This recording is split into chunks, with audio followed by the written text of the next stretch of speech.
This is your captain, Jordan Freeman.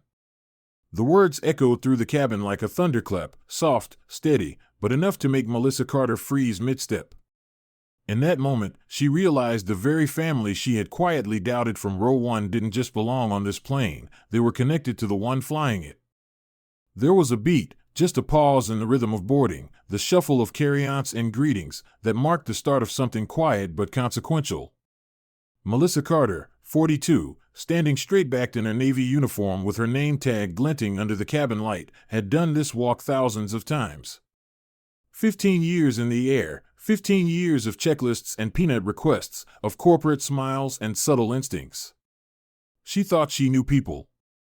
Thought she could read a cabin the way some people read a weather report. But this time, something in her didn't land right. As she maneuvered her beverage cart down the aisle of Flight 318, bound for Seattle from Houston, her hand paused ever so slightly at row 1A and 1B. There they were. A black man in a sharp charcoal suit, his shoes polished, not scuffed.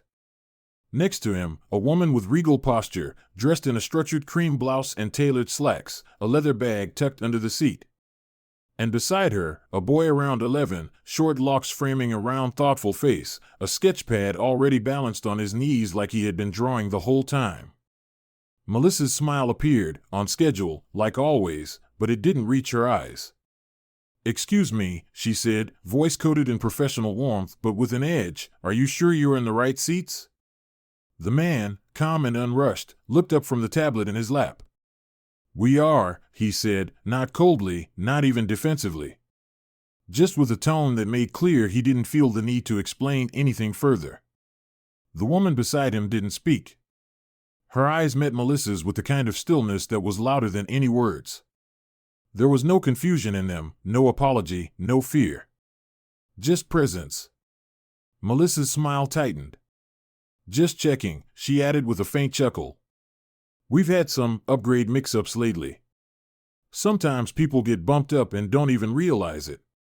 The boy looked up, his eyes drifting from Melissa to his parents, then back to Melissa. He said nothing, but his grip tightened slightly around his pencil.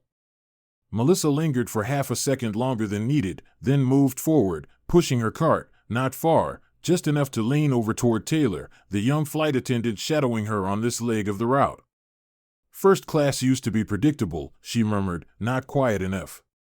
"Now it's a guessing game." Taylor looked at her, uncertain, the corners of her mouth pulling tight. "What do you mean?" Melissa shrugged. "Just saying.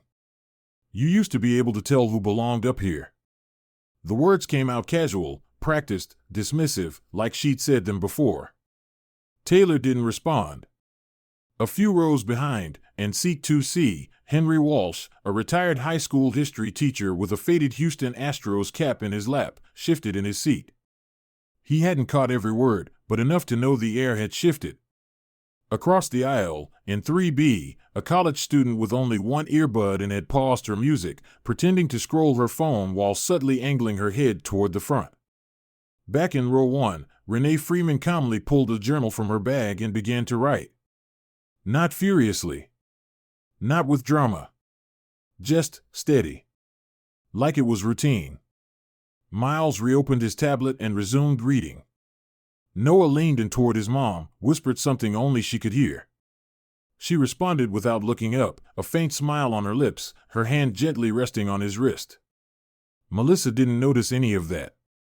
She was too busy at the galley, pretending to organize napkins while her thoughts churned. "It's not that they were rude," she said to Taylor, who was now stacking plastic cups. "You can just tell when someone's trying to make a point without saying it." "What kind of point?" Taylor asked. Melissa rolled her eyes.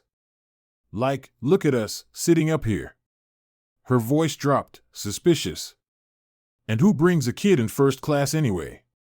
"Lots of people," Taylor answered, a little firmer this time. "Especially if they paid for it." Melissa didn't answer right away. Her arms were folded, her foot tapping. Her thoughts were louder than the engine hum. From her vantage point, it wasn't about race, not outright. It was about attitude. It was about expectation. At least that's what she told herself. But the way the man had looked at her, like he'd seen this before, it stuck. He hadn't gotten angry. That would have been easier. He just stayed calm. Too calm. Like it wasn't new. Like he'd already predicted every line she was going to say. And the woman? The quiet strength in her silence? It unsettled Melissa in ways she couldn't name. Further back in the cabin, Henry was still watching. He didn't know the Freemans. Didn't know Melissa. But he recognized that kind of stillness. That kind of tension that builds when something unkind is said in a kind tone. He'd taught enough kids to spot it when people were being evaluated silently for simply existing. Meanwhile, the flight continued to board, people squeezing into seats, tucking bags away. And the Freemans didn't move. Didn't react. They'd lived through far worse moments. And sometimes the quiet one said the most. Noah had gone back to sketching. Miles turned another page. Renee, in her composed posture, continued writing. But her pen strokes were slower now. Deliberate. Not because she was angry. Because she was choosing to record. To remember. Melissa returned to the aisle for pre-departure service, eyes scanning over passengers, skipping over the front row more quickly than before. She stopped herself from making more comments, but the unease lingered. She didn't know their story. But she thought she did. Thought she could see behind the clothes and the calm and the silence. Thought she could size them up in a glance. But she missed what mattered. She didn't see that Noah wasn't just sketching aimlessly, he was drawing the cabin. The aisle. The faces. The woman with the clipboard. The man in seat 2C watching quietly. His pencil moved quickly but purposefully. He didn't understand it all. Yet. But he felt it. And he wanted to remember what it felt like. Melissa didn't see that either. Didn't see the way other passengers were watching her now. Taylor moved up the aisle, asking softly if anyone needed anything. She paused at the Freemans. Still was sparkling, she asked. Still, Renee replied politely. Thank you. Of course. Taylor didn't flinch. She didn't blink. She simply served, respectfully, like she would anyone else. And the smile Renee offered in return was genuine, small, but real. Melissa watched the exchange from a few rows back and felt something stir, something she didn't have a name for yet. The seatbelt sign dinged. The cabin dimmed. Phones were switched to airplane mode. The engines powered up. And somewhere between Houston and 30,000 feet, the air shifted in more ways than one. But Melissa Carter didn't know that yet. All she knew was something felt off. Not with them. With her. She just hadn't figured it out yet. The engines hummed low beneath the cabin floor as Flight 318 leveled out above the clouds, cruising steady through the afternoon sky. Melissa Carter moved robotically down the aisle, offering pretzels and ginger ale, nodding, smiling, at least on the surface. But inside, she wasn't settled. Not since the moment she looked at row 1 and felt the world shift beneath her feet, not with turbulence but with awareness. She kept glancing forward, stealing glances at the Freeman family. They weren't talking much. Renee had returned to her journal, legs crossed neatly, pen moving in slow deliberate loops. Miles looked engrossed in his tablet again, flicking through something too calmly, like he'd seen this flight 1,000 times. The boy, Noah, was drawing. That pad hadn't left his lap.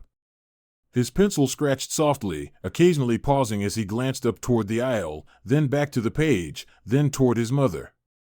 Melissa couldn't hear a thing from them, but it was like they were speaking volumes anyway. And that silence?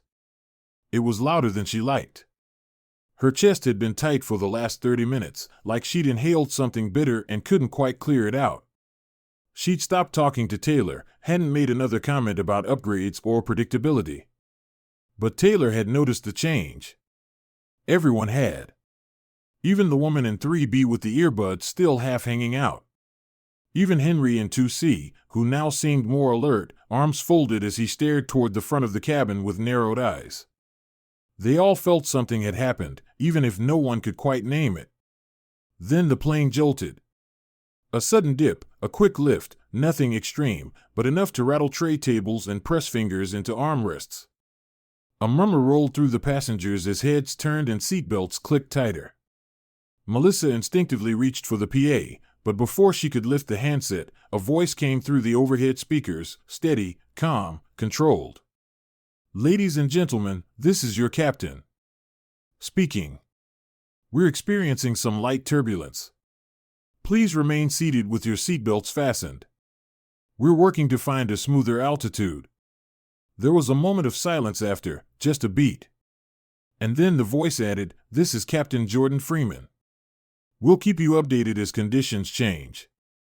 Melissa froze, the handset still in her hand.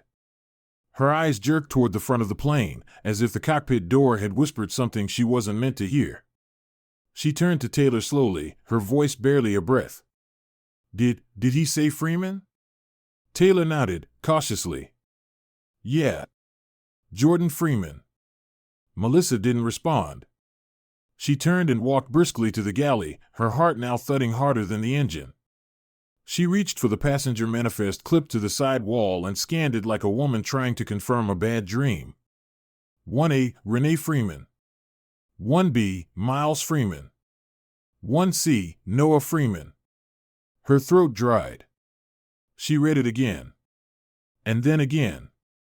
Her stomach dropped like the plane had hit another bump, but this one wasn't from air pressure. This one was from truth. She stumbled back a step and fumbled for her phone. She opened her browser and typed fast, almost frantically, Captain Jordan Freeman. The first image that popped up was from a trade publication, Airline Weekly, showing a handsome black man in pilot uniform, standing beside a banner that read Aviation Forward, Elevating the Future. A second headline appeared below it, Captain Jordan Freeman named Executive Director of Aerolink Equity Partners, acquiring 27% stake in Western Horizon Airlines. Western Horizon. That was the parent company.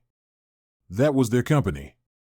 The company she was currently wearing a uniform for. Her heart pounded louder. The boy in 1C, Noah, was Captain Freeman's son. The woman whose gaze had unnerved her. The captain's sister. Or wife. Or sister-in-law. They were family. She hadn't just questioned their seats. She had questioned the family of the man flying this plane. The man who had heard her. Name over the crewcom, the man who had eyes on everything. Melissa stood frozen in the galley, the image on her phone still glowing. She replayed every sentence she'd said. "Are you sure you're in the right seats?" The chuckle. The tone. The way she had leaned into Taylor, whispering about predictable passengers.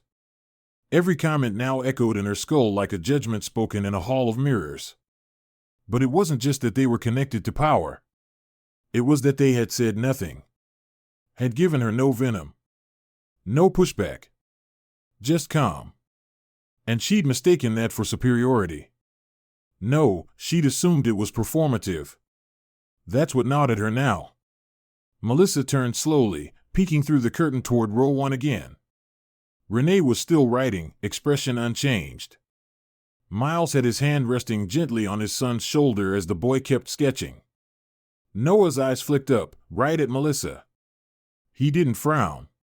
He didn't glare. He just watched her. Like he was recording something for later. Melissa stepped back. Taylor entered the galley with a quiet glance. "You okay?" she asked, not unkindly. "Fine," Melissa replied too quickly. But Taylor didn't buy it. She looked at the manifest still in Melissa's hand. "Is it them?" Melissa nodded once. "Yes." Taylor said nothing else. She didn't need to. Melissa ran her fingers over the laminated names like they might offer her clarity. But clarity wasn't on the list. Only consequence. The turbulence eased. A few rows behind, passengers settled again. The hum of casual conversation returned. But row 1 still carried weight. As beverage service resumed, Taylor took the cart this time, moving gracefully through the aisle. She served the Freemans like she served everyone else, no extra politeness, no tension. Just respect. Renee looked up, smiled briefly. "Still water, please." "Absolutely," Taylor replied. "Sparkling or still?" "Still is fine." Melissa stayed behind, hands gripping the metal edge of the galley counter, face flushed. The headset crackled. "Flight deck to forward crew, prepare for final service and approach." The voice again. Calm. Even. "Jordan Freeman." Melissa hesitated, then picked up the intercom line. "Copy that, Captain." Her voice cracked on Captain. She hung up slowly, like the receiver weighed more than usual. The weight of what she hadn't seen, what she'd chosen not to see, pressed on her like cabin pressure at takeoff. When she stepped out again, she moved slowly. Not with fear, but with something closer to humility. She walked the aisle, reaching row 1 just as Miles glanced up. "Just wanted to make sure you're comfortable," she said, her tone gentler. Miles nodded. "We are, thank you." Renee met Melissa's eyes again. This time, there was something there. Not anger. Not even disappointment. Just a kind of knowing. A look that said, "We've seen this before. And we've survived it before." She didn't respond with words. Just a calm, "Have a good evening." Melissa nodded and turned back. Her hands trembled slightly. Behind her, Noah flipped a page in his sketchbook. A few rows back, Henry Walsh sat straighter. He didn't know everything, but he knew this: something just shifted. At the gate, as the plane rolled to a stop and the seatbelt sign chimed off, passengers began the familiar scramble. Melissa stood by the door, posture stiff, smile mechanical.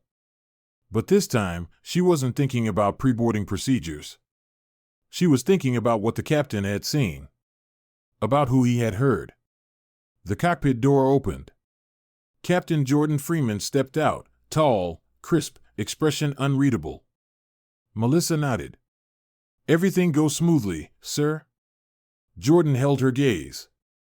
"No passenger complaints," he replied. Then paused. "I'll be submitting a crew report." It wasn't a threat. Wasn't harsh. Just a statement of fact. But it landed heavier than anything turbulence could ever cause. As he turned toward the terminal, Melissa stayed still. In her chest, something cracked open. Not panic. Not shame exactly. But the dawning realization that her view from the aisle had never really been the full view. And now, someone else had seen the entire flight, from the cockpit. Melissa Carter stood stiffly at the front of the plane as the last passengers gathered their bags and filed toward the exit, her hands clasped tightly behind her back, her eyes unfocused. Captain Jordan Freeman had just passed her, calm, composed, and exact with his words: "I'll be submitting a report." He hadn't raised his voice. He hadn't needed to. His tone had landed harder than any reprimand could. It was a quiet mirror held up in the middle of her shift, and it reflected back everything she didn't want to see. Melissa didn't say a word as the Freeman family stepped off the plane. Miles met her gaze one last time, not with malice, just a kind of heavy quiet that made her feel smaller. Renee gave a polite nod, measured, dignified. And Noah, the boy with the sketch pad, glanced at her face one final time like he was filing it away in his memory. Melissa wanted to say something, to explain, to apologize, to shrink the gap between what she thought she knew and what she had just realized. But she said nothing. And somehow, that silence weighed more than words ever could.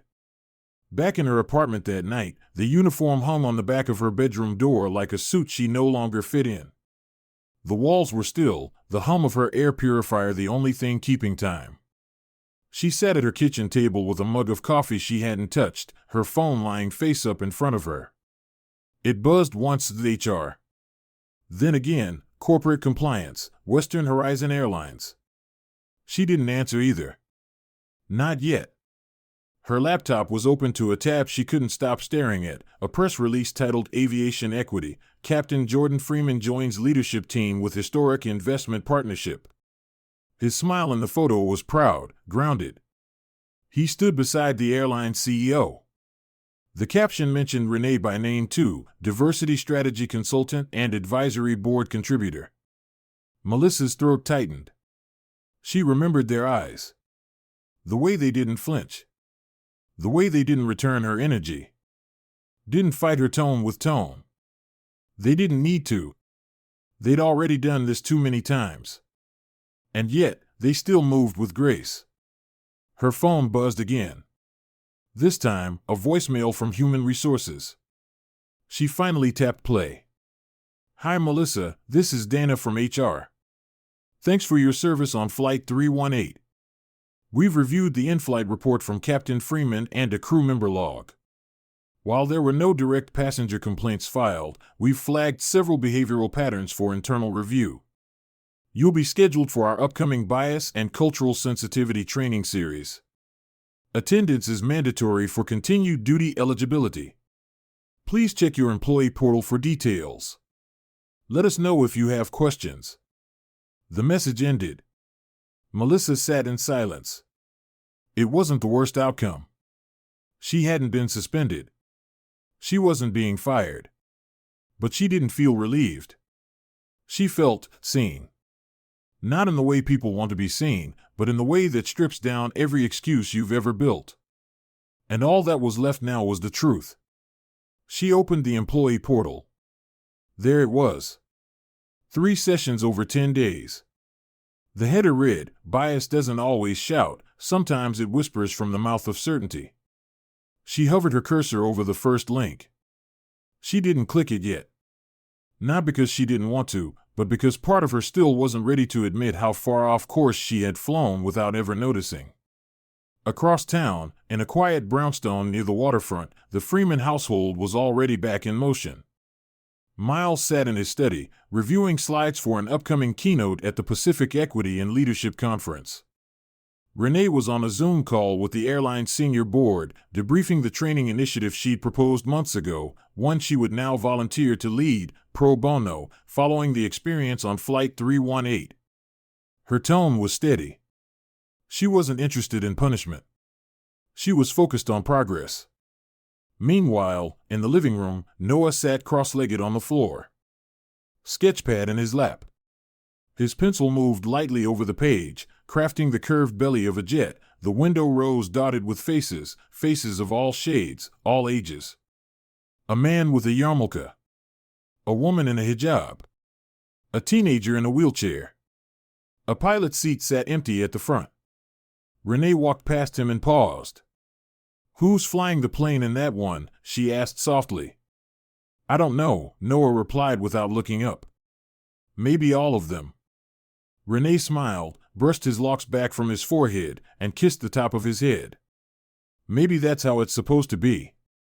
Back in her apartment, Melissa finally clicked the link. The training began with a voiceover. Bias doesn't need to be loud to do damage. It often lives in the quiet places we never examine. She swallowed hard. The screen faded into a scenario eerily close to her own. She watched it twice. Took notes. Didn't skip. Didn't roll her eyes. Didn't fast forward. She didn't want to escape this moment.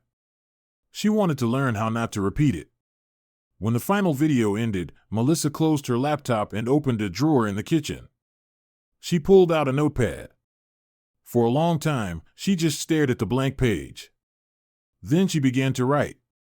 It wasn't a report. It wasn't an email. It was a letter. Handwritten. Addressed to the Freeman family. She didn't know if she'd ever send it. That didn't matter. She wasn't writing it for them. She was writing it so she wouldn't forget. She folded it neatly and tucked it in her wallet, just behind her ID badge. Not to display.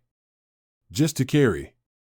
Because sometimes the loudest apology is the one you live, not the one you say. A week later, Melissa returned to duty on Flight 924 from Seattle to Denver. Same uniform. Same shoes. But she moved differently. No autopilot. No assumptions. As passengers boarded, she met each face without a script already written in her head. In row 2A and 2B, two older black women in matching gray business suits stepped into first class, laughing softly as they settled in. One of them glanced up at Melissa. "You don't usually see us up here," she said with a warm grin. Melissa paused just for a second, then smiled, wide and genuine. "You should," she said. "You absolutely should." Later in the flight, as she offered coffee refills and asked about pillows and seat comfort, Melissa didn't move from habit. She moved with attention. She wasn't just handing out drinks. She was listening, watching, catching herself when her mind tried to take shortcuts, and replacing those shortcuts with something closer to curiosity. Change wasn't fast, but it had started, and she was part of it now. At the end of the flight, as passengers filed out, Melissa stood by the door with her hands loosely folded. The women from 2A and 2B nodded politely as they passed. She watched them disappear into the terminal, then glanced down at her badge. Melissa Carter, flight attendant. Same name, but not the same person. Back at her apartment that evening, she pulled out the folded letter again. Read it. Then folded it tighter and placed it back in her wallet. She still wasn't ready to send it, but she'd carry it. Every flight. Every day. Because the person she'd been before Flight 318 wasn't one she could go back to. And the woman she wanted to be? She was learning how to fly toward her. One flight at a time. What happened on Flight 318 wasn't loud. No one yelled. There were no slurs, no viral videos, no dramatic showdowns. But that's exactly why this story matters. Because the most dangerous biases aren't always the ones that scream, they're the ones that whisper.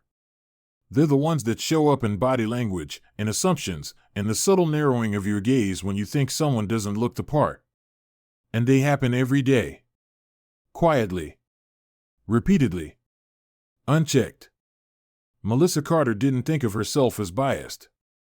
She was experienced, professional, and, on the surface, courteous. But deep down, she had a mental checklist of who she thought belonged in certain spaces. That checklist was never written down, never spoken aloud, but it was real. And it shaped her choices, her glances, her tone. Until one day, someone saw it for what it was. This story reminds us that accountability doesn't require a headline, it starts in the mirror. Melissa wasn't shamed publicly. She wasn't punished to make an example. She was given something much harder, the opportunity to grow. And she took it. Quietly. Deliberately. One flight at a time.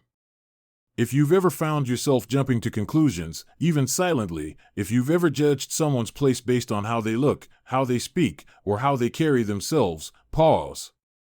Ask yourself, what story am I telling before this person even says hello? And if you've ever been on the other side of that judgment, misunderstood, underestimated, overlooked, please know, your worth is not up for debate. You don't need to shrink to make others comfortable. You belong where you are, even when others don't see it yet. Let this story be a quiet encouragement for all of us to do better. To watch how we treat each other, especially when no one's looking. To replace assumption with curiosity and control with compassion. From all of us here at US Instructive Stories, thank you for spending your time with us. Your attention, your willingness to reflect, and your support mean everything.